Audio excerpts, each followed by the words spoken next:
What happens when women become so exhausted because we've been so productive, so responsible that we quietly forget how to feel alive? Today's conversation is about delight, wonder, beauty, holy attention, and why maybe joy isn't extra credit in the kingdom of God. Maybe it's part of healing. Friend, I think there are a lot of women right now who are surviving beautifully, functioning, leading, working, mothering, serving, showing up, doing all the things. But underneath all of it, feeling numb. Not bad and not really falling apart, just disconnected from joy, disconnected from wonder and beauty and from themselves. And maybe one of the saddest things exhaustion steals from us is our ability to notice life. Today's conversation feels like a deep exhale because we're talking about delight and beauty and re-enchantment and the sacredness hidden inside of ordinary life.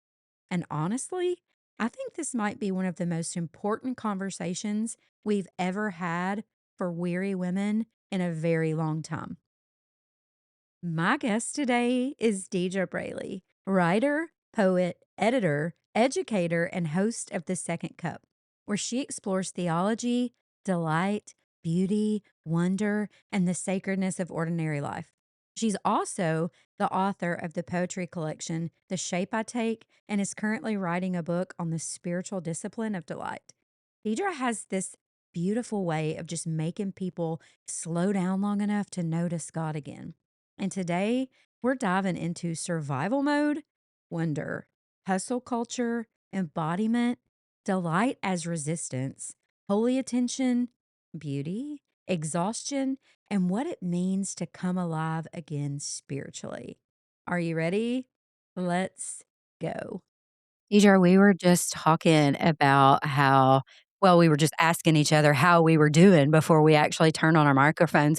And I just kind of word vomited a little bit all over you, just about where my life is right now. And then I didn't even stop to say, hey, girl, like, how are you doing? I just went right into telling you how I am. But I just want you to know, first of all, welcome to the Wildly Hopeful podcast. And I am truly, genuinely happy you are here and that we can actually have this conversation. We have made it out of the DMs. I am very proud of us for that. But before we get into all the deep, beautiful things, I have to tell you something. First of all, I used to think that I could be a poet until I really started reading real poetry and then realized, like, really fast, I'm not. I'm definitely not Oh, a poet. But I do love poetry. And when someone like you has the gift of expressing the words that God has written on your heart in such a beautiful way, it just like enamors me. Like I get lost in translation, I get lost in reading, and it just makes me like I stop and I'm like, okay, wait a minute. Like I felt that in my bones, and maybe I just didn't know how to say it. So that's one of the things I love so much about your work. And you are a poet, you're a writer, and you are the editor of Truly Magazine. And I just have to say, on a little side note about that, that I thought I was going to make the deadline this last time for the table episode. And I didn't because life was like really life. And here we are. But there's always next time. But I have always wanted to write for a magazine though, or have like a broadcast or a TV show, or maybe we just need to take our podcast like city to city because I'm like, oh, that would be yeah, fun. wouldn't that be cool? I know, I think so too. And then there's Maine. Okay, wait a minute. And I'm just sitting here realizing like I'm kind of fangirling over your life right now, but I've always wanted to visit there, because we moved from Nashville to Charleston. And Mhm. so I live in, a coastal town, but nothing like Maine. And I just think about like, and you tell me if I'm wrong, but I think about like bookstores and foggy mornings and coffee shops and like these rocky beaches. And I have always, always, always like, wanted to whale watch wearing a cute little sweater, and so I like, the pictures I see, like, I wanna do that, but one day I'm gonna force myself to come there so that maybe I'll slow down just for a minute and not feel like I'm flying by the seat of my pants all the time, and just sit on a foggy dock somewhere. But anyway, living in Maine, writing poetry, editing a magazine, and creating beautiful work around delight and faith. I am fangirling a little bit, but before I fully embarrass myself, I am going to stop talking and ask you, like, how are you? How are you doing? What is going on in your world right now? And what does a simple day of delight and joy look like? Well, wow. I was as you were talking about Maine, I was like, "Oh, yes, that sounds really nice." And as you were talking about my life, as you see it through Instagram, I was also like, "That sounds like a good life." Yeah. And it is a good life. It is a good life. And Maine, I love, and I always am joking that I'm a Maine evangelist because I talk to a lot of people, just through the work that I do. I am on a lot of Zoom meetings and podcasts and things like that. And people are always saying, "Oh, you live in Maine. I've never been to Maine." And I am like, "You need to come to Maine. In Yeah. fact, I want you to come to Maine so badly that you can stay at my house. Just come to Maine because it really is an amazing place." Yeah. Uh, I will say that I have been on a few whale watches, but I was laughing at, your visual of having a cute sweater because I have this one very memorable photo of my family when I was growing up. I was probably a middle schooler at the time, and we went on a whale watch, and, we went on this little boat, and there was water flying everywhere, and so we all had to wear these bright orange suits that, like, zipped up, and they were not cute. They were Mhm. not Mhm. nothing cute about them. It looked like we were going to space or something, but, um, it whale watching is really fun when you do see a whale, in fact. So, see, I'm glad though that you said that you wear those suits because I've seen those pictures too, right? And those are probably like the real life pictures, but the curated ones that I've seen, I'm just like, man, that just like looks Mhm. like amazing, like the life. And it's, and it's just so aesthetic. So, okay. So I still want to see a whale though. That does not negate the fact that, like you said, it is magical. I can only imagine to see a whale up close. It is magical. It's Yeah. beautiful. Yeah. Uh, I talk like I've seen a lot of whales up close. I haven't seen I haven't seen that many whales up close in my life, but yeah, um was just relating a lot to you when we first started talking because you were like, "Oh my gosh, I'm trying to finish up this semester of seminary and you're getting ready for a trip," you said, which is Yeah. so exciting. Yeah. Um, and I'm kind of feeling like in that same boat too. I have 1 week of classes left for seminary and then finals. And I've been learning Hebrew, excuse me. I've been learning Hebrew this year. And so my brain is filled with irregular Hebrew verbs. And it's just like not too many people can connect about that. And so I'll just tell people like, "This is what's going on in my life." And they'll just be like, "Oh my gosh. Yeah. Oh my gosh." Yeah. And I'm like, I know. I know. And then I worry because I'm like, I don't want to say like too much to where I would scare anyone off from wanting to go to seminary because it's amazing and it truly is beautiful. And if you love studying, the Bible and you love Hebrew and you just want to go deeper into like what was going on at that time and what was Paul really thinking and would we really get a letter right now? Like just but it is consuming. It is all consuming. I didn't know I was gonna be reading 165,000 pages in a book in a week before the next class.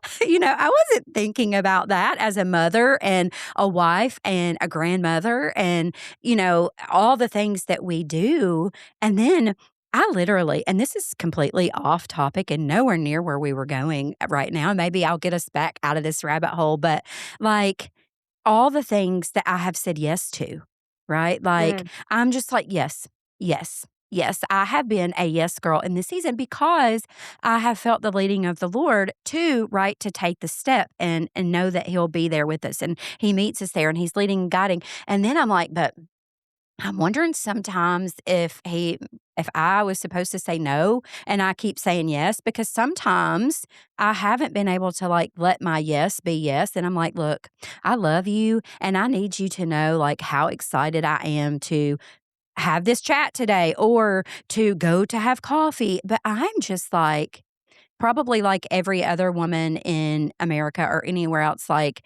sometimes allow myself to be overstimulated and Yeah. overwhelmed and just, like, stretched so thin that to where I'm, Mm. like, reeling back, like, "Okay, what is my name? My what did I eat? Did I eat today?" Like, no wonder I'm shaky or sweating right now because I haven't done anything to, like, care for myself. Like, have you felt that, or is that just me? That could just be me.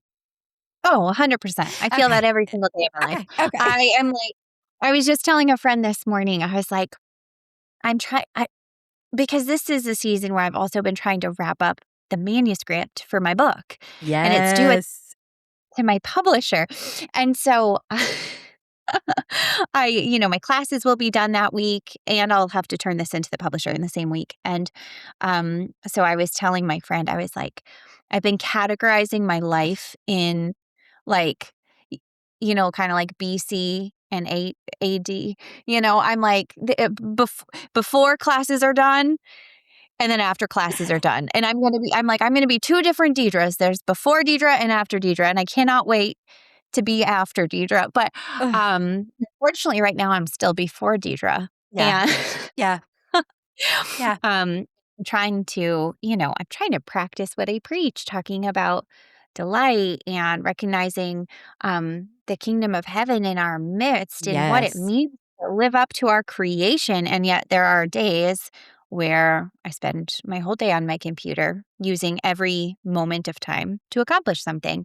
And Yeah. so I haven't gotten it right yet. I'm a yes girl just like you, and I say yes to a lot of things because I love a lot of things. Right? Love them all, and I'm like, "That sounds amazing, yes!" Yes. And then get myself in a pickle because, I'm trying to tr what writing checks my body can't cash or something like that, you know? Oh, yeah. So In the midst of all of this, my heart has decided that she likes to have her own rhythm to beat to.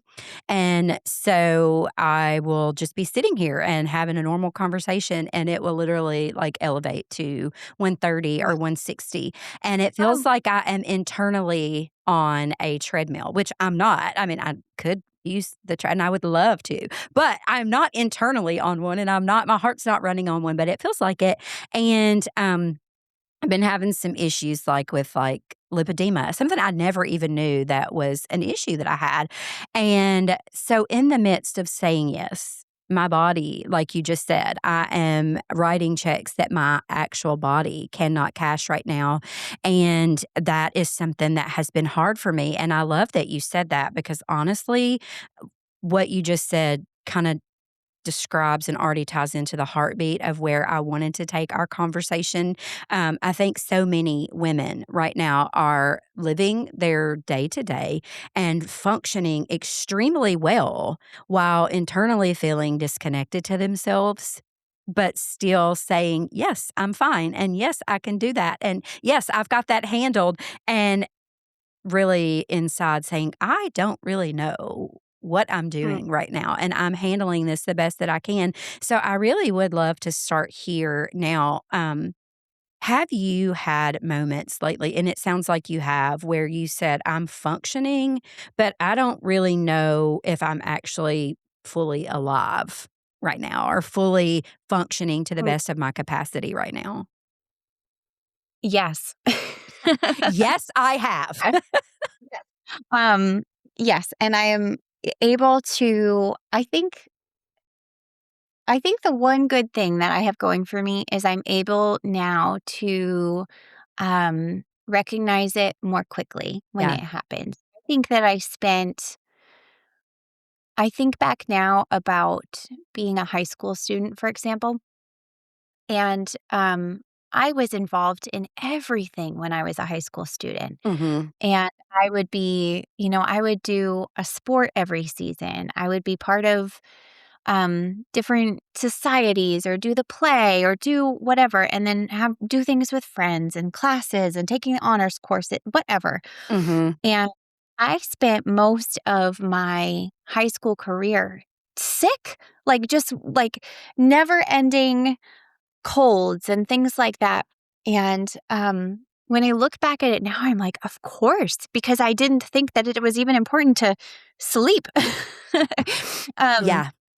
the things that our bodies need that, to be performing at their best. And it has taken me.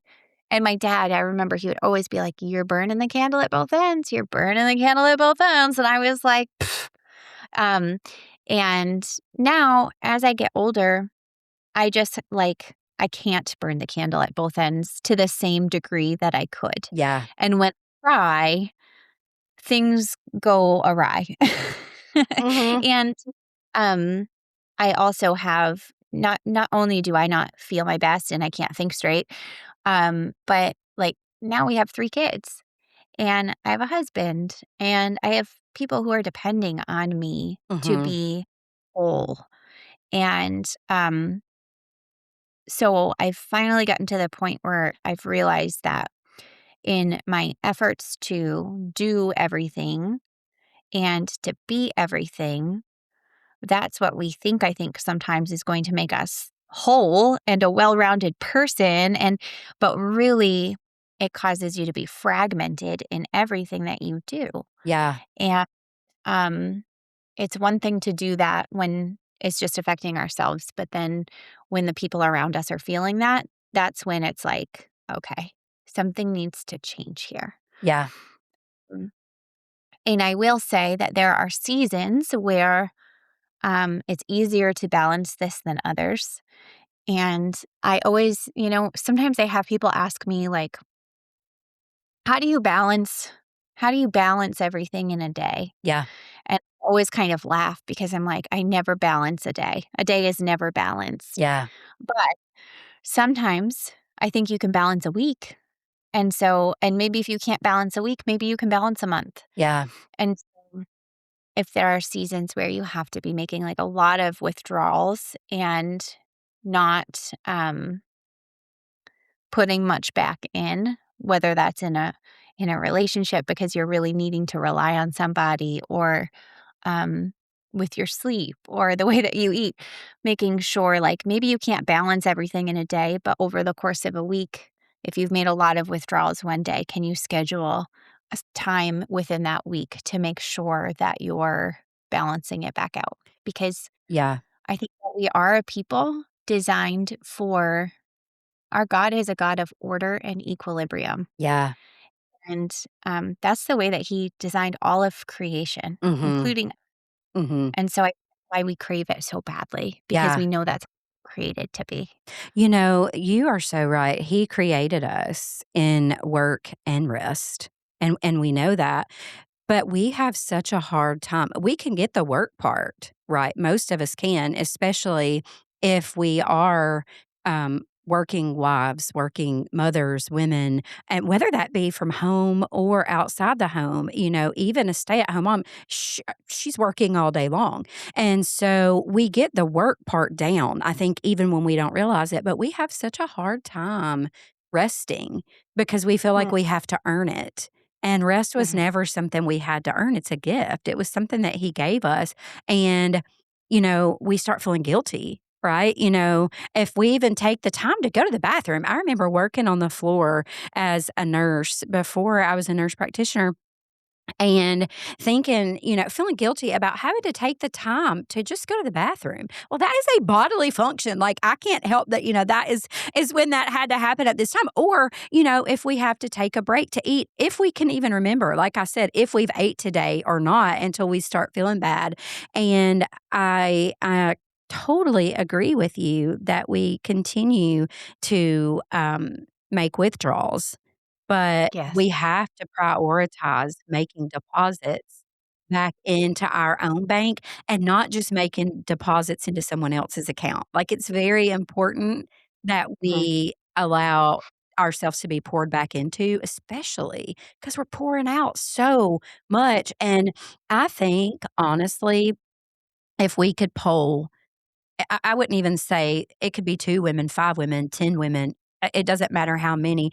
I would dare to see how many of them say that they feel like they are existing right now Mm. more Mhm. than they are truly living or that they're surviving, and that they feel like they're just in survival mode, and we keep our bodies in this fight or flight, this survival mode, and our nervous systems are just, like, frazzled and dysregulated and screaming at us, and then emotionally, at that point, I think that's when we become numb, and Mm. that's when we start numbing out even if we don't have language for what we're doing, and I think then we feel as though, we know that we love the Lord, right? We know we love God, but do we feel like we can deeply love him if we feel disconnected from Mhm. ourselves or from our lives or from joy, then at that point, do we feel like we're failing him?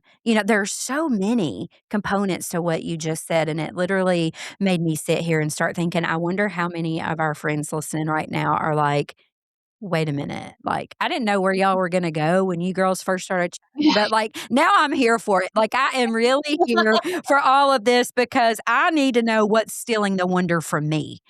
What is Mm. stealing the wonder from me? I used to feel like Wonder Woman. Now I'm just maybe a woman wearing a mask, and there's, like, no wonder, left in me at all, and I think chronic stress is affecting our ability to notice the delight in our Mm. lives.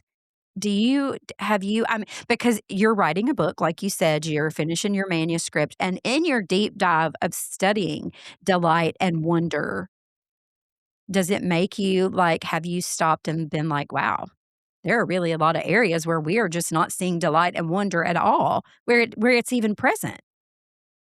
Yeah, I think, what you were talking about, where something that I explore a lot in my book is exactly what you were saying of this idea of so many of us are existing and we might be in survival mode and we do that as a form of self-protection. Mhm. And it's actually like it feels like a really natural a really natural defense mechanism Yeah, against a world yeah, is and often scary and sometimes disappointing and all of these things.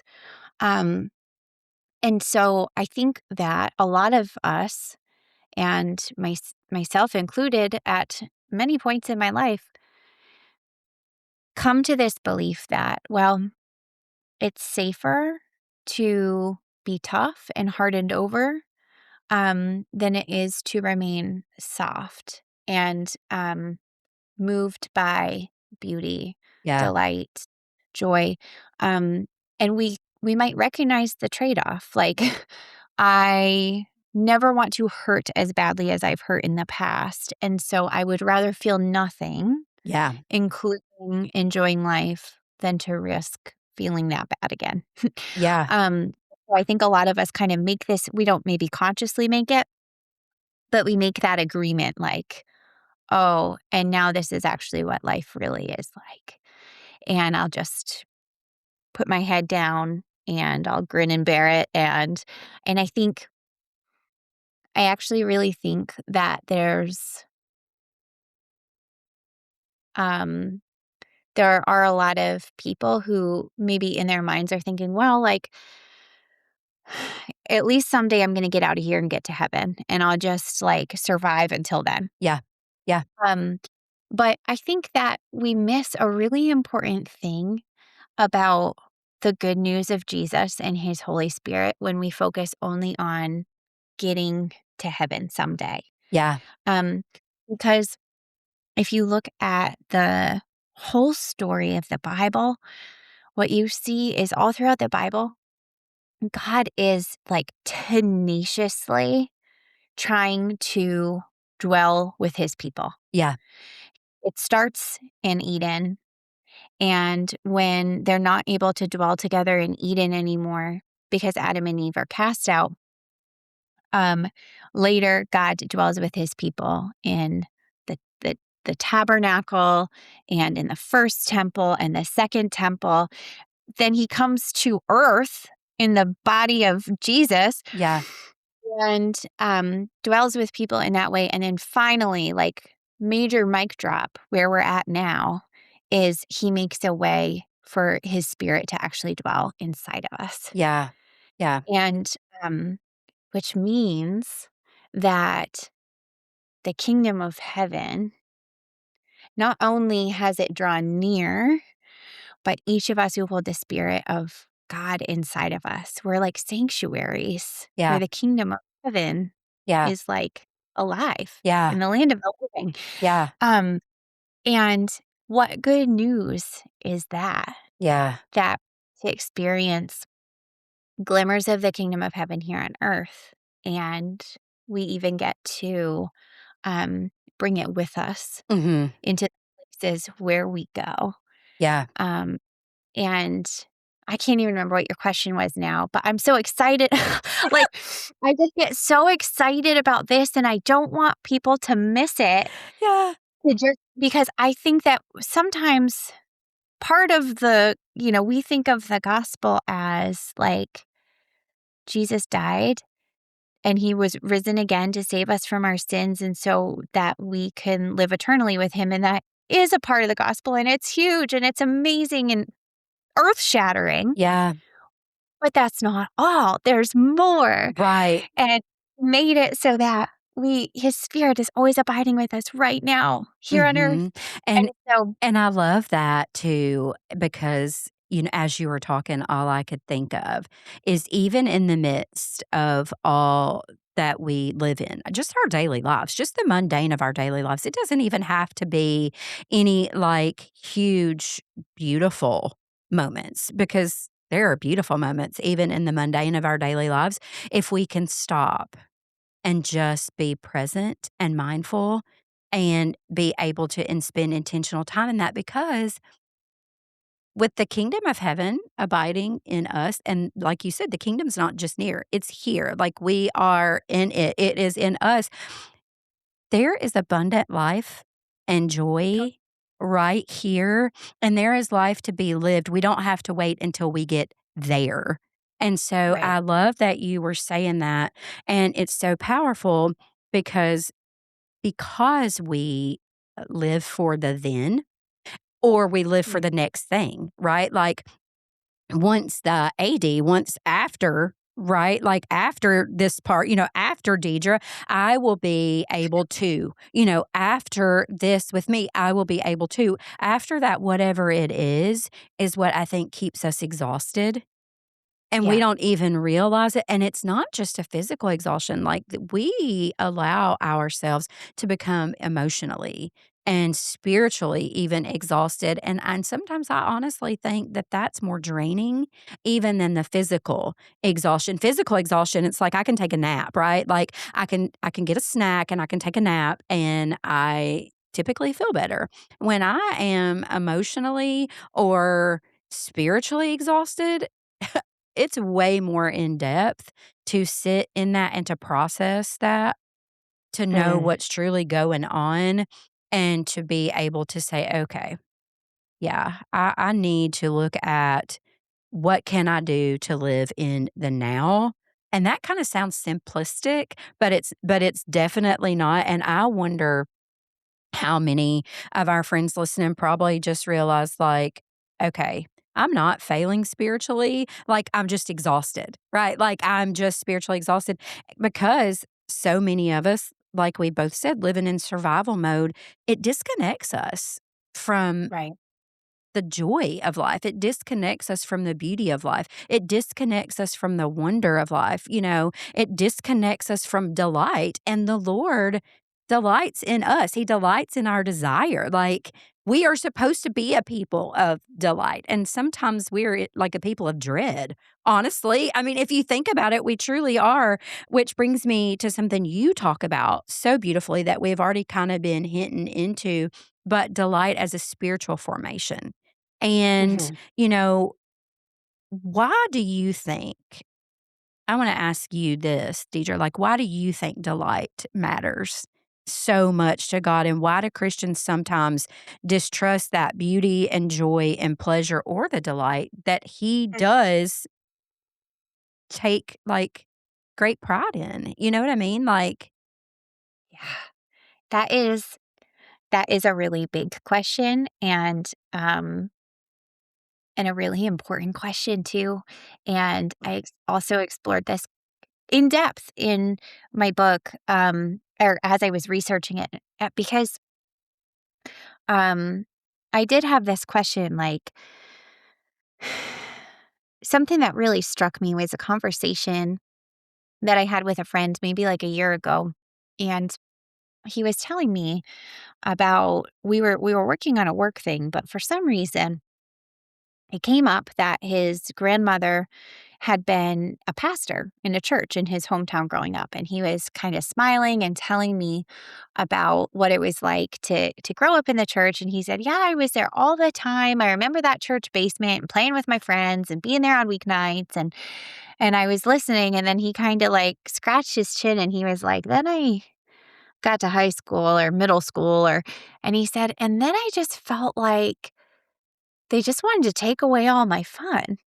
And he said it kinda sheepishly, like, "Oh, like, it's a silly thing to wanna have fun," and he stopped going to church. mm, And I didn't think that wanting to have fun is something that you should be sheepish about at all. yeah, And, in my research, into delight, I was looking at all of these different perspectives on happiness and pleasure and joy and Christians can be really touchy about the word happiness, which is really interesting. Even when I have shared like on my Substack, I said something about being happy and like people will come into the comments and be like, "No, Christians are joyful, right, not happy." right, And I think that's so interesting yeah, that for whatever reason it's happiness has this worldly connotation with it. mhm, Um, and so anyway, I did a little bit of research into like um where did this idea come that like morality comes from denying ourselves what we long for most, which is happiness. yeah, And there's a long history of monks and mystics and saints who really believed and lived by um, these practices of solitude and self denial and taught a lot of people, like, had their own disciples, teaching people in the ways of solitude, fasting, um, sometimes like self harm, mhm, as a way of like completely removing yourself from the body as a mhm, way to like divine enlightenment. And um, I realized that in order to really get a feel for like, well, what does God say about happiness? yeah, Um, to really get a feel for what He wants for us, I was thinking to myself, we need to go back to the garden. We mhm, need to go back to His original design. How did He originally plan it to be? And when you look at the garden, you see that He didn't hold the only thing He held back from Adam and Eve was the one tree, yeah, right? The one tree that for whatever reason, it was there. We don't know why necessarily. We can make guesses, but that's not really the point. Everything else, He said, all of these fruit-bearing trees are yours. yeah, All of the animals you have dominion over. He gave Adam and Eve one another to help each other, to love each other, presumably. Um, he gave them himself, and then he said, like, basically, "Go out and expand, like, engage with the world. yeah, It's all for you, and it is good." yeah, yeah, And so, um, when I looked at both of those things together, I was like, "You know what? I'm uh, I'm gonna take God's original design and believe to what Jesus said when He said, 'I came that you may have life and have it to the full.'" Yeah. And that doesn't mean that we are like uh, binging on things and finding quick dopamine hits and things like that. And it doesn't mean that there's no value in solitude or fasting. There is so much value in those things. Mhm. But what I'm trying to say and what I was trying to get at in the research and explore my research was, does God care about our happiness along with our holiness? And I believe full heartedly that He does. And I Mhm. also believe full heartedly that happiness is not a dirty word and it's not unholy. Yeah. Uh, and so, um, as far as delight being a spiritual discipline, um, the way that I think of delight is our ability to perceive, to have eyes that see and ears that hear the kingdom of heaven in our midst. Yeah.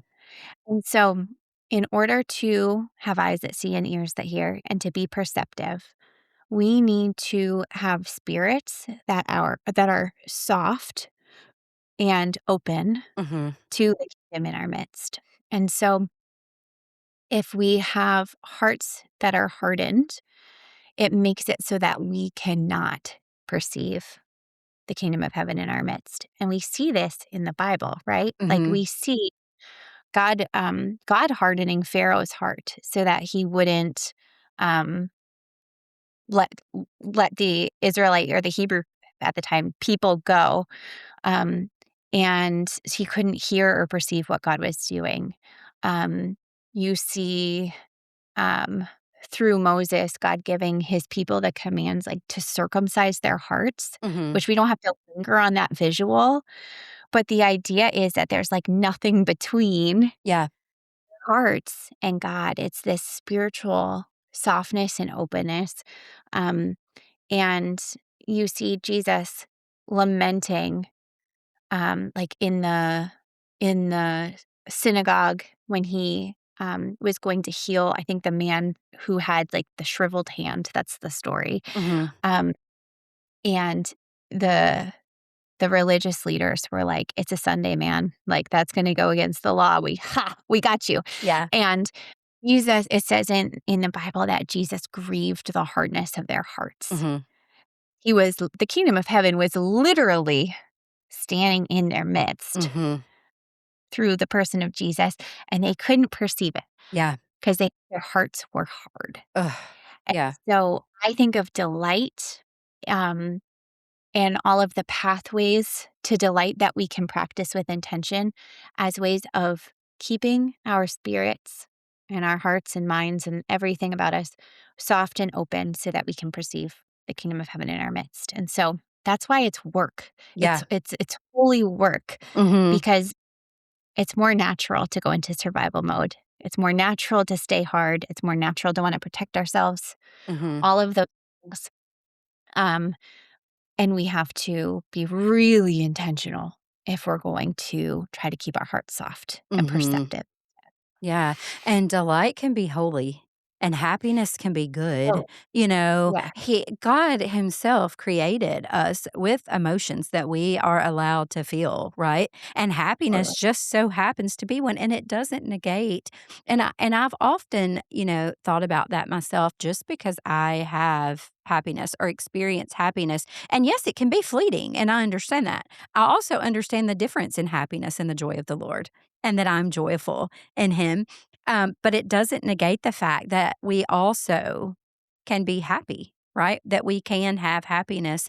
And so I think that is much needed for Mm, research in that because we get caught up so much on one word that everything else sounds dirty. Like that can't be right. You must not be reading the same Bible as me because I don't think that's right.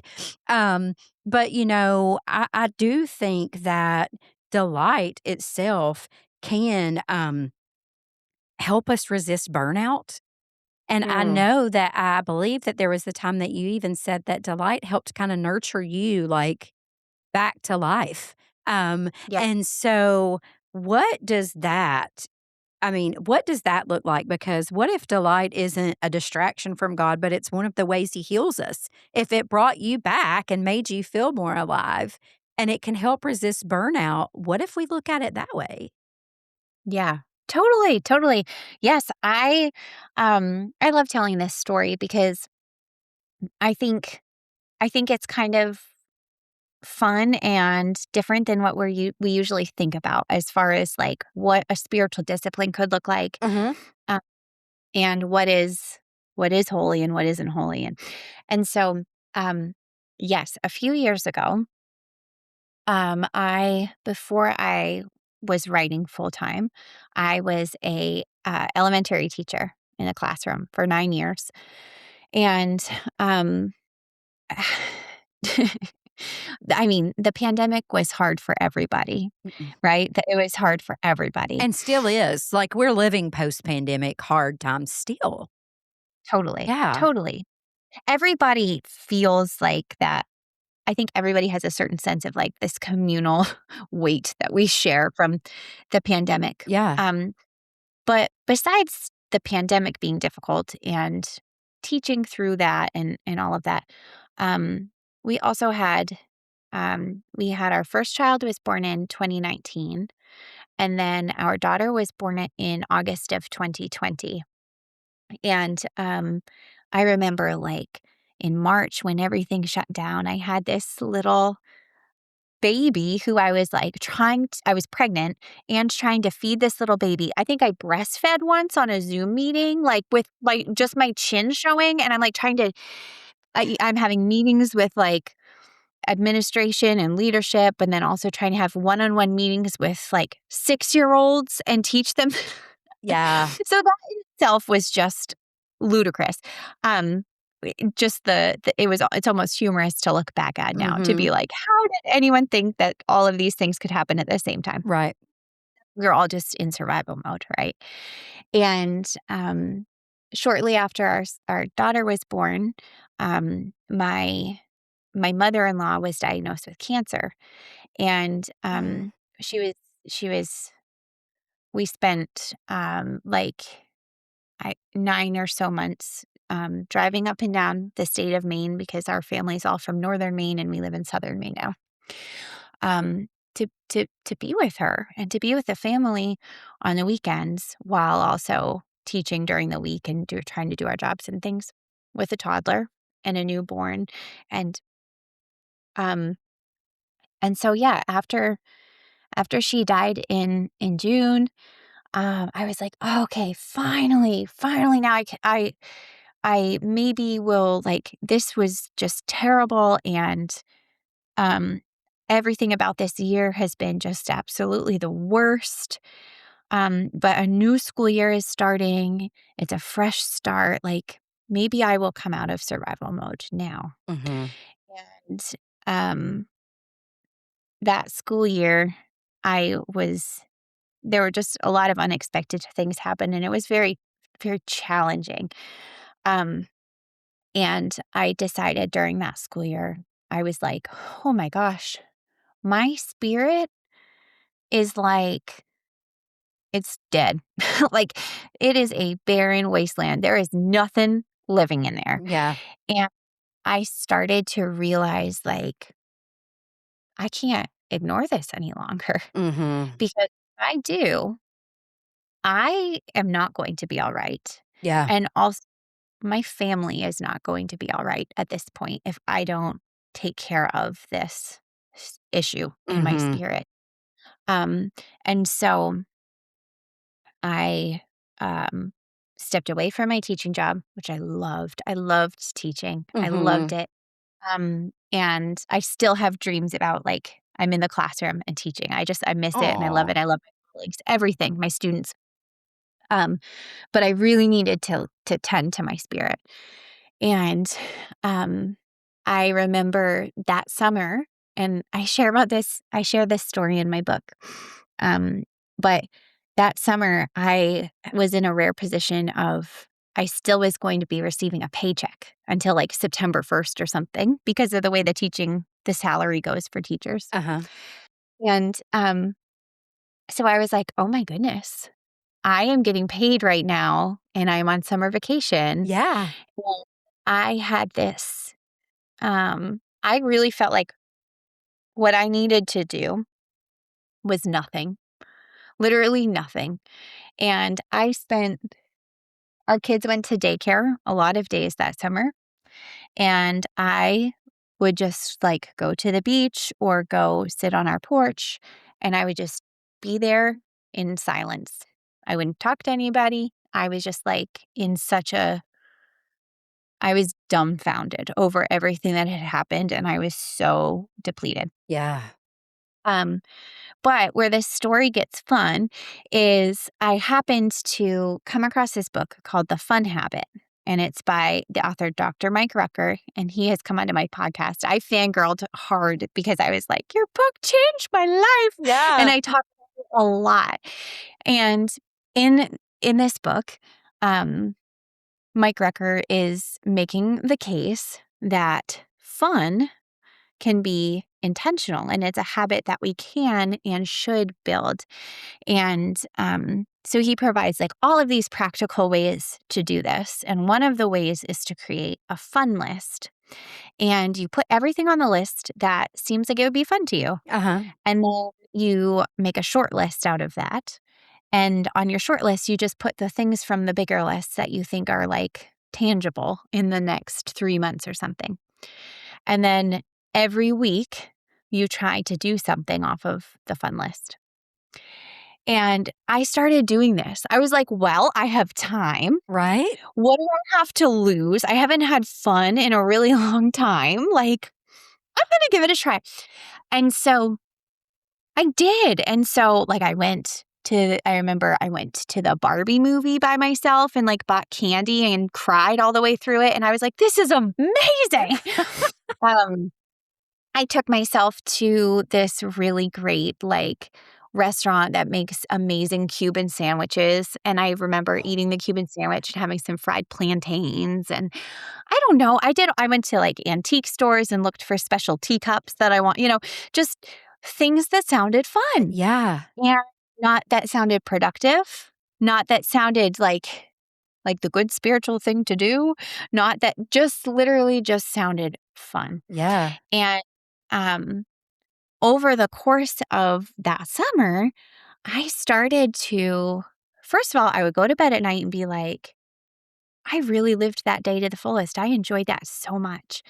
But I would also look at each week and be like, rolling up my sleeves and like rubbing my hands together and being like, what am I going to do this week for my fun thing?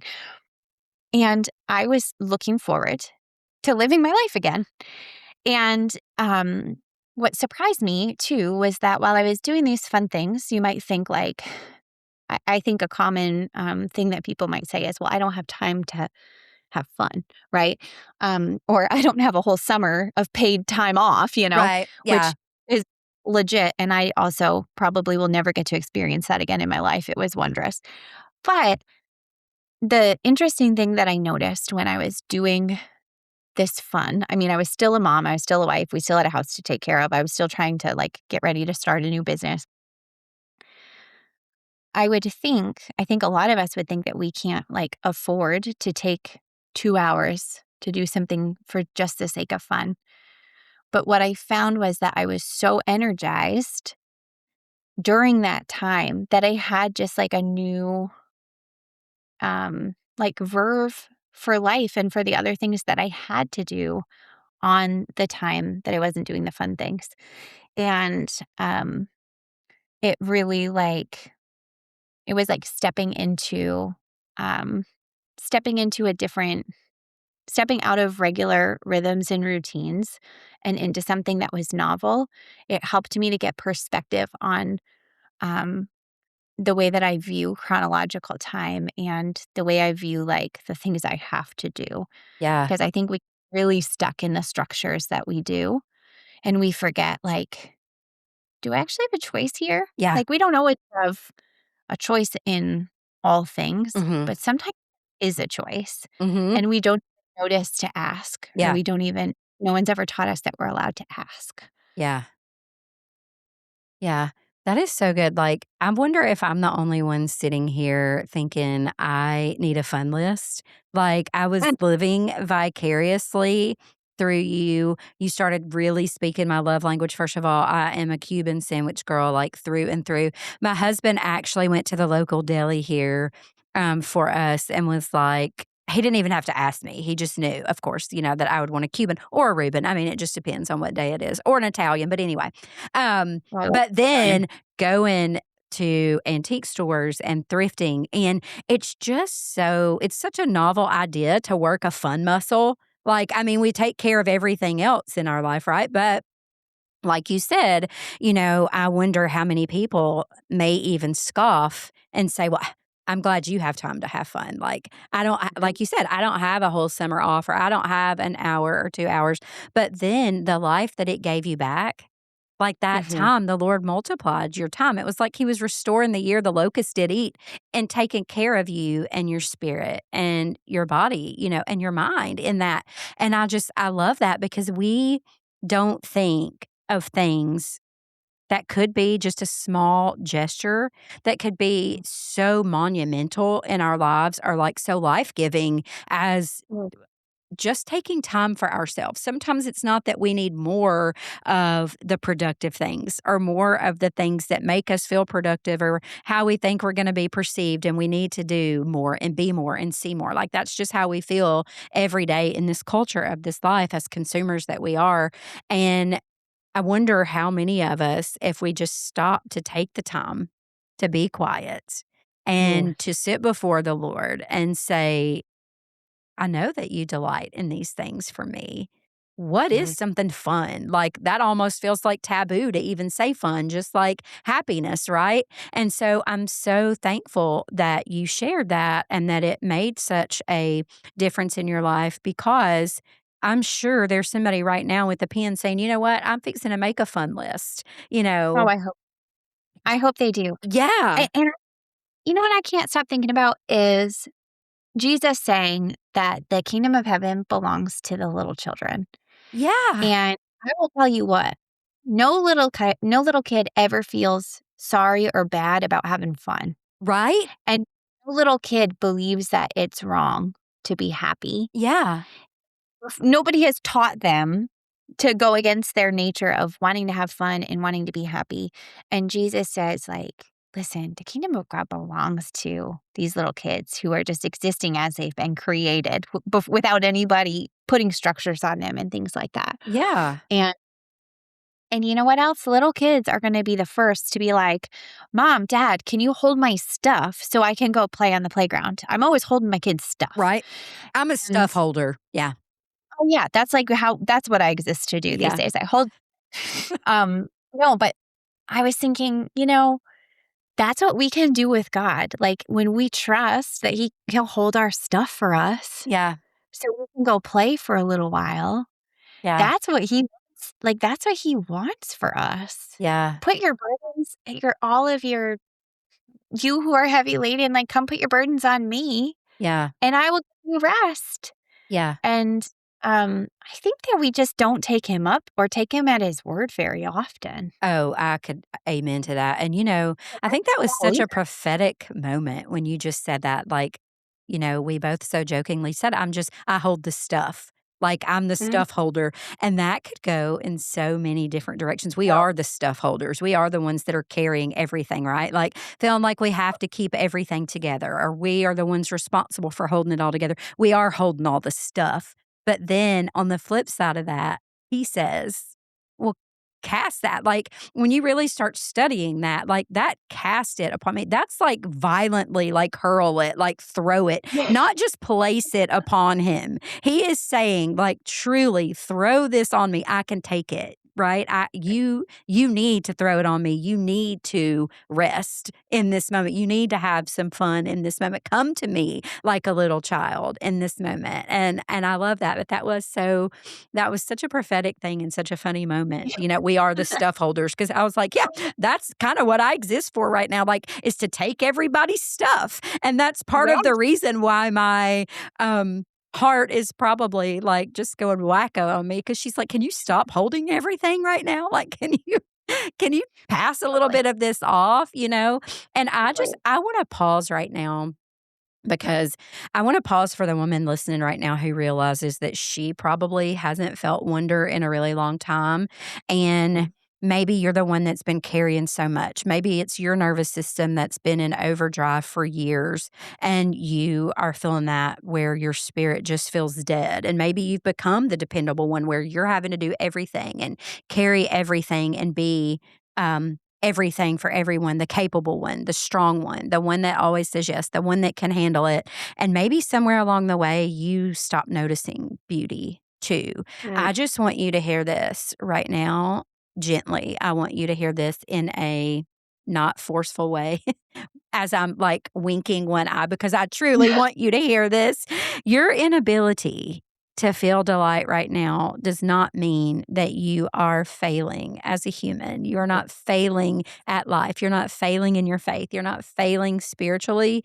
Sometimes the overexhaustion numbs us. mm, Sometimes stress numbs us. Sometimes grief numbs us, but not numbness in a way where we can't move forward because we have mm, this hope.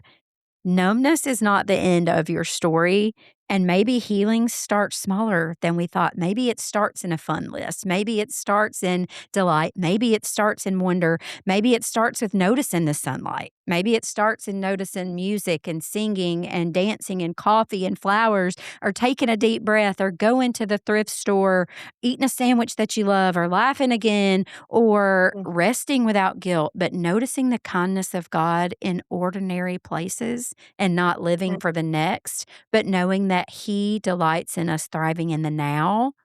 I just want our friends to hear that today. And honestly, I truly think this conversation becomes more even important when we start talking about women and embodiment and what so many women have been taught spiritually, like what spirituality is supposed to look like, because I think that's where we have lost our wonder. Just as in saying, people come at you on Substack for just writing about happiness, a word that the Lord gave us, and an emotion that we are allowed to feel. And I think that that is one of the reasons why we disconnect from ourselves sometimes. I think it's why we disconnect from one another. And for the woman that just feels guilty about slowing down right now, make you a fun list. Make Oh, you a fun list. If I could say anything, and we've talked about some very profound things together, Deidre, but I'm like, make a fun list. Now that's all I want to do, yeah. literally, is just make a fun list and stop apologizing for what you need in this life. Stop feeling guilty that you just need a moment for yourself because we can violently cast it upon him. God never Mm, asked us to be machines, right? To prove that we're faithful. We don't have to just keep going, doing, being on this assembly line to prove that we're faithful. And I feel like this entire conversation is just like an invitation kind of back to ourselves, back to delight, back to wonder, back to happiness, into the joy of the Lord, letting Him become our strength. And Deidre, I'm just so thankful that you truly enlightened us with something that, like I said, that may sound so simple, but is so profound. But mhm, having the discipline to be delightful and noticing joy and wonder mm, and fun, yeah. and that it's not dirty if you wanna be happy. No, no. And I think, just before we end talking about this, I just one of the things that I think we believe most about delight is that it is selfish, especially when, like, we look at the world and it's clear that Yeah. things are not right. And there are people who are suffering and it's really bad. And so it can be hard to acknowledge that, to recognize how real it is. And then also to have this discipline of delight. Mhm. And it feels selfish. It feels, um, this is another thing people love to say on Substack Mhm. and social media. Yeah. I see it all the time is well, it's a privilege. Yeah. You're privileged, it's a privilege. Mhm. It is it it is a privilege, but it's a privilege that's available to all of us Yeah. because we all have the Holy Spirit available to us, and, um, when we are open and soft and invite the Holy Spirit in, then it's as though we're, um I think, Walter Brueggemann put these are not my beautiful words, but it's as though we're, like, sitting in the expansive mind or the imagination of God, Mhm. and so we're able to see and experience the world through his imagination instead of just, like, what we would see in our own natural day-to-day lives, Yeah. and so it is a privilege, but it's available to each of us, and it Yeah. doesn't depend on, it's something that doesn't depend on our circumstances. It transforms the way we experience our circumstances. Yeah. Um, and also, when we delight and we are experiencing more wholeness and aliveness in our spirits, it makes a huge impact on the people around us. And Absolutely. uh, and when we are carrying joy and delight into the spaces where we are being salty Yeah. and we are being light, just like we are called to be. Yeah. And I think that's why some people are turned off by, um, like, by by church and the Christian faith is because they see a people who sometimes are not salty and who are not light filled Mhm. and they are not fun and they think and if they're teaching that you can't be happy and be holy at the same time. Why on earth would anyone from the outside looking in be like, "Yes, give me some of Yeah, that?" I wanna be a part of that, right? Yeah. Like, "Oh, yes, let's suffer some more. Like, this world is really hard and let's suffer some more." Like, I just think sometimes we make it a lot more complex than it needs to be. Yeah. Um, and I think that when we are joyful and when we know how to delight and our spirits are alive, the people around us are able to become more alive as well and more Yeah. perceptive of the kingdom of heaven. And that is a really good thing. Yeah, and it's another way that we can try to become the healthiest version of ourself possible. And, Hmm.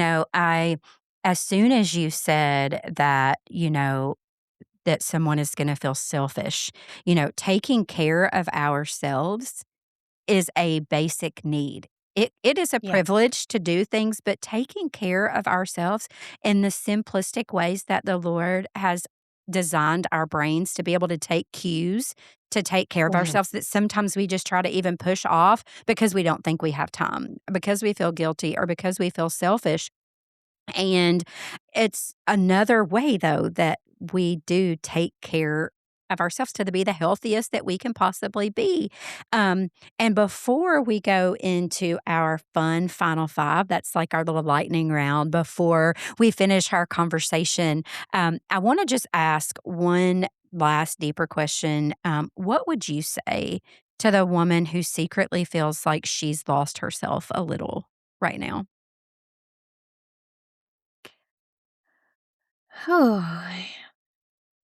I would be careful what I said, um, because I think that we, especially, unfortunately, I think especially a lot of Christians, we're uncomfortable with people being uncomfortable or not being okay, Yeah. and so we want to fix it. And I think what I would say is, been there. Mhm. It's really hard and it can feel really dark and it can be scary. Yeah. Uh, and then I would probably say, try making a fun list. you know, like if that person, if that woman was looking for something practical to do, um, because it's so simple, and I have found it to be so powerful, and it's something like you could take the teeniest tiny steps toward fun. It doesn't have to be like a whole day of fun once a week. Like it can just be like, I think it would be fun to watch that documentary on Netflix I've been wanting to watch or hearing about. Yeah. Or I think it would be fun to take myself out for, like, an ice cream cone. I think it'd be Mhm. fun for a walk on a new trail. Um, and, um, I would just encourage them to make the list and then to just schedule it. Mhm. Um, there's a Bible scholar and an author named Drew Johnson, and he wrote a book that I read for seminary, and it's called Human Rights, and he talks about rituals and how we are ritualized creatures, which that's another word that sometimes Christians have a hard time with, ritual. Mhm. Um, but he was talking about the way that we are designed to kind of follow this natural rhythm and how that's reflected through God's commands to us. And one of the things that he says, kind of in defense of ritual, is you must embody to understand. And he uses the example of the Karate Kid. So, for anyone who's ever seen the movie The Karate Kid, so like Mr. Miyagi and is it Daniel Russo? Mhm. I think that Yep. I'm confusing this now with Cobra Kai, which is like the remake of. I'm like, are these all? So, for anyone who hasn't seen it, there's this like high school aged boy or whatever. He's getting picked on by kids at his school, and he wants to learn how to defend himself. And there is like the supervisor of his building or whatever. His name is Mr. Miyagi, and he also is like a karate guru master. I don't know the right terms, but he agrees that he's going to help Mhm. Daniel learn moves. And but then he starts having him do all of these things that seem like they have nothing to do with learning karate. So one of the most famous lines is he has him like waxing his vehicle, and he has him do this movement. He says wax on, wax off. And one day Daniel gets really ticked off, and he's like, "I have been doing this for you over and over and over again, and I wanted to learn karate." And Mr. Miyagi attacks him. Mhm. And lo and behold, he actually knows all of the right moves to defend himself, which he learned through the things that Mr. Miyagi was asking him to do, Mhm. which he didn't understand at the time. He had to embody those movements before he could understand what they meant. Mhm. And that really stuck with me Oh, yeah. because, like, how many I think we have learned, especially as women, like you're talking about, to be disembodied, right? And to oftentimes like dissociate as Yeah. a way of dealing with everything. And um, it just stuck with me, like, what areas of our lives do we need to embody before we can understand? And I think that that is the way that it is with fun. We might look at that and say, oh my gosh, like I need something more practical. I need something that's more realistic. I don't see how that's going to impact my spiritual life. And I would say you have to embody to understand. Yeah. So try it and see what happens next. Yeah. Yeah. Gosh, that was so good. That was so good. I literally was just thinking about that. First of all, that I love, absolutely love that movie. And my grandpa looked like Mr. Miyagi, like, literally, he was the same height, looked like him, so when that movie came out, it was just like, "Oh my gosh, like, my grandpa's a celebrity." Um, but I love that because it was in the everyday things that he could do that truly Mm, taught him how to defend himself, but he couldn't see that, like you said, before he embodied that. He had everything in his 2 hands that he needed already to be able to protect himself, and I love that, um, and so often we overlook those things, right? Because we're just looking there has to be something more, right? mhm. And I love that you, use that analogy, and it almost like, now normally, we are at the end of our chat, and we're always at a good place where I'm like, "Oh, yeah, now let's move into the fun final 5." But now, there was just, like, so many things on my mind right then that I'm like, "Dang, like, how do I, like, reel this in?" But just for the sake of time and not to keep you here with me forever. We'll just move into our final 5, even though I don't have any fancy like quiz music. Okay, so these are just fun, like Okay. right on the tip of your tongue. You don't have to give them any thought. We have the final 5. Okay. Okay, are Okay. you a morning person or a night owl? Morning person. Absolutely. Yes. Amen. Do you drink hot coffee or cold coffee? Always hot coffee. Always hot. Amen. Even on a summer day. If Every time. if you were out right now going to an antique store and looking for teacups and got hungry, where would you have to go eat if you were out in town? There is a place in town that has, the best over the counter. It's like a little, like, prepared food place, and they have the best flatbread pizza, and it's on, like, this big piece of focaccia, and it's the veggie one, and it's filled with, like, um, eggplant and, artichoke and things like that, which usually, like, I'm not a vegetarian, but, like, for some reason, the different cheese on it, it just hits the spot. It has, like, this, like, Mm. cornmeal on the bottom of it, and it always goes down my arm, and I lick my fingers. I don't know what it is. That is definitely I try to treat myself with that, like, once a month, I'd say. I can't even remember if I'm on question 4 or 5, but now I'm just going to say this is just going to be my question now. Am I going to come to Maine and I'm going to eat that sandwich with you because we need to be sitting at the table with cornmeal, like that whole visualization right there of cornmeal going down my arms and like licking my fingers. That, Did you? listen, when it comes to a hamburger, I love all my girls out there. Maybe you don't eat meat. And if you don't, you're whatever, your impossible burger, whatever it is. But I have to have the messiest burger ever. Like, I can't Oh. wear a white shirt to a burger place. Like, Oh. I need the mayonnaise, the mustard, the ketchup, the onion, the pickle, the tomato. I want it all. And it drip down my arm, and I look like something eating it. But I'm going to tell you something. I love the girls that can just eat plain, that don't like condiments and all the accoutrements and all the fun things. I have to have them. Mhm. I have to. Yeah. If I'm going to eat that, I got to have it. And so when you just said, The and sauce is the boss. girl, and cornbread, listen, cornmeal, you put cornmeal on something to fry it, whatever.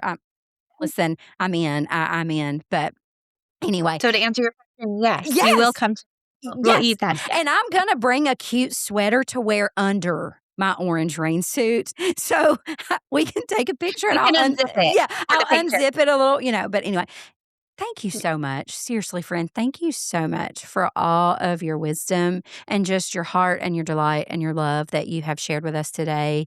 I'm so grateful. And I just pray that our friends will make a fun list and we'll hear all about it. And when y'all do see me making my fun list on social media, just know that I am going to give all the props and the credit where they're due. I'll be shouting out for my girl and just letting all of y'all see them that I am too going to hold myself to making a fun list. I honestly can't wait. But anyway, thank you Can't wait. again. Yeah. And until next time, friends, we love you all. Bye. Whew. This conversation felt like sitting down for coffee with someone who reminds you that your soul is still alive underneath the exhaustion. Deidre, thank you for bringing such depth, gentleness, wisdom, and beauty into this conversation today.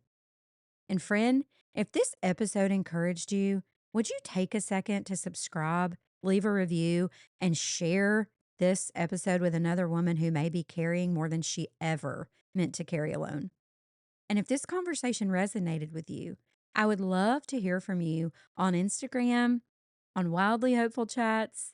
You can email me. I love to hear what's going on in your life. And tell me just what one ordinary thing is helping you feel alive again lately. Because maybe holiness was never supposed to feel like becoming less human. Maybe the invitation of Jesus was always toward aliveness, toward presence, delight, beauty, communion, toward rest. And maybe God still meets us in our kitchens, on our walks, through poetry and music, through deep breaths, through slow mornings, through laughter, and through ordinary moments that remind us we are still alive. And maybe delight was never frivolous after all. Maybe it truly is holy. I love you, friends.